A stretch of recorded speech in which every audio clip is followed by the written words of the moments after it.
What's up, guys? It's Mike from BavhausTV, and today in the shop we have this F30 328i XDRIVE with an N26 in for timing chains, guides, the entire N2X service. So very similar to the N20. This is an N26, and the timing guide rails just completely exploded in the engine. Set the timing off. The car doesn't want to start for more than a second. And along the way, we ended up finding a lot more issues. So excuse the mess in advance. We are doing a full-blown exorcism on this car, but we want to specifically show you how bad the N20 or N26 timing chains can get. This is going to be the worst one that I've personally seen. We've seen them where the chain got a lot of slack, and we've seen some broken guide rails, but I've never seen chain mush. So this one must have been driven through the failure pretty significantly. So let's get underneath the car. I just popped the oil pan off and show you guys what's going on. So we're underneath the car now, and the first thing I'm going to show you guys is the oil pickup tube. And you can see it is absolutely full of plastic debris, and pretty much any place that's vertical, you can see that there is not any debris in it, and you can assume that when that pump is actually creating suction, that it gets full again. On the front of the motor, we still have the oil pump module connected, but if you look right there, it is absolutely full of chain guides, and the remainder of those chain guides are all up front. So this is the pile that kind of sits right underneath the pickup tube. So you can see that that pickup tube was definitely oil starved and not getting the oil into the engine quick enough or efficiently. So you can see some burning, staining, probably from lack of oil maintenance. It did have a Valvoline style cheap filter in it, so that's not good either. But yeah, this is kind of the debris that starts to pile up in a very extreme situation of N20/N26 timing guide rail failure.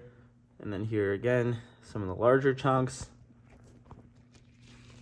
And here again is some of the chunks just stuck inside this. So we're gonna obviously replace the timing chain, all of the guide rails, clean everything up. We already completely sprayed down the entire motor, used a case of brake clean just to get all the oil leakage off because the oil filter housing was absolutely dilapidated. So we'll show you guys what that looks like after. One thing I want to note is that we're going to do a break-in oil change even after cleaning everything, just to make sure that there's no more debris left randomly kind of hanging out in the motor. But yeah, let's show you guys some other bits. So here's what the guide rails look like, and you can see they're like a orange brown, and they actually come clear, almost like a yellow clear. So when they look like this, when you open your oil cap, you're going to see the top of this guide rail. And if you see this color, it's pretty safe to assume that you should start addressing the N20/N26 guide rail / timing chain renewal. The thing that people look for is chain slack. So basically you'll be able to open this up. This sits kind of in here like this, and people will kind of take a pick or something and pull right here. The problem with that is a lot of times when timing chains start to fail, or depending on what location the Vanos actuators are currently sitting in, this chain slack between these two gears might actually be tight, but the slack could be somewhere else. So I don't like to look at this as a reason to renew the chain and the guide rails. What I really like to look at is the color of the guide rails themselves. Another point on the early N26s, very faintly you can see those grooves around this gear, the sprocket that sits right in front of the oil pump and in between the crankshaft sprocket. But the reason that this kind of comes with most of these timing chain kits is because the early N26 had a very flat surface that didn't have this laser etching in it, and would actually cause timing to slip. So it is smart to replace this regardless, but it doesn't actually have to be replaced in our situation. If you have an early N26 that has the sprocket without the laser etching, that would be the one that absolutely needs to be replaced. I want to show you guys just how brittle these timing chain guide rails are. So I'm just going to take this about a foot of height. You guys are just on a wide angle, and we're just going to smack it on the ground and see what happens. So you can see piece is kind of flying all over the place. How easy this thing breaks. It's just a disaster of a part. So now it fully exploded. It really shouldn't be that easy. There's just pieces everywhere. So that's kind of what's going on inside the engine, for lack of a better example. When this timing chain guide rail system fails, in this case, it was the guide rail that goes down the intake side of the engine. So the one I just blew up was actually this piece here. This one is completely dead. This is the one that failed inside the car, and you can see how massive this piece is. It's the biggest guide rail that is diminished to nothing. And then here's the top one. So here's the color that you're looking for. Obviously, once it's oil soaked, it's not going to be this pristine, but that will indicate that the timing service was done. So as mentioned before, a lot of times you'll get these cars in for service when the timing chain is already broken, or the slack is pulled off the tensioner to some degree, where you can't really get the timing chain back up here by the oil cap and the Vanos sprocket to really show the slack in the chain, because this gear might be, fully advanced, screwing it up. So then when you take the motor apart, you'll find that you're trying to put the fixture on, and this camshaft would not line up because it's in an advanced position because it was allowed to. Now, the camshaft itself really shouldn't ever overextend to a degree of angle that will cause an interference with the valves. So even when this thing breaks timing or gets hyperextended on timing, it still has a tolerance of its full lash between full retard and full advance on that Vanos actuator. So what you're going to do that you're not going to see in any videos to get these camshafts, whichever one decides to retard or advance, back into alignment is put the engine in top dead center and get the pin into the flywheel. Once the pin's in the flywheel, you can get your fixture out and find one of these camshafts that's going to line up, and you can remove the front crank sprockets. Now, when you remove the front crank sprockets, you're going to want to go to the back of the camshaft, and if you look right there, there's this groove where you can fit, I think, a 24 millimeter wrench. You're going to hold that camshaft just to make sure that it doesn't spring. These are hollow camshafts. If they spring, you have risk of damaging it, especially the one with Valvetronic attached.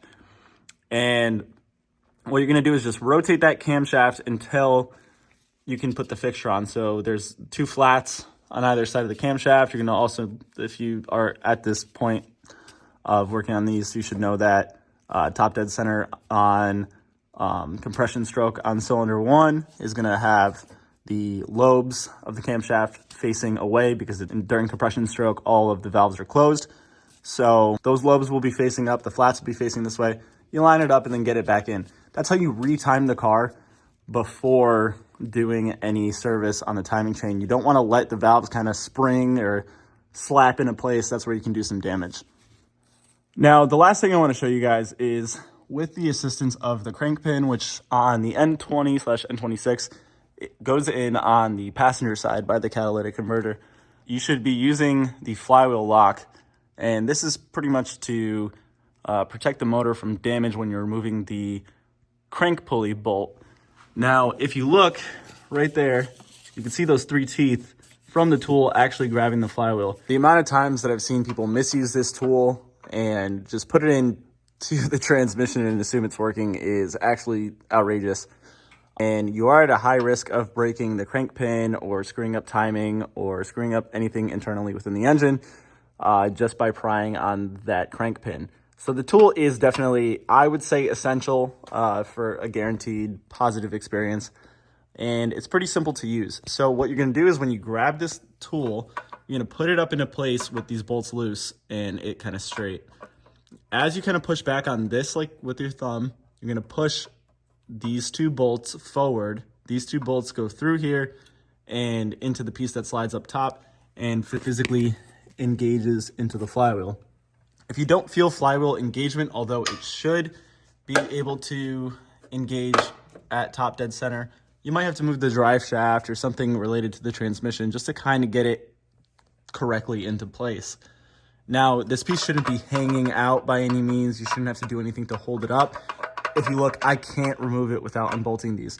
It does have a little bit of wobble, but that's because it's engaged on the front. This is how gravity's creating that gap. The gap should not be any more than that. That's just how the tool works.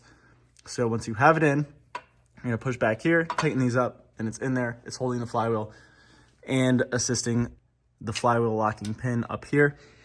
And one thing that you can also do is go up here and verify that the flywheel locking pin is visible, which as you can see right there, right behind the flashlight, that's the locking pin.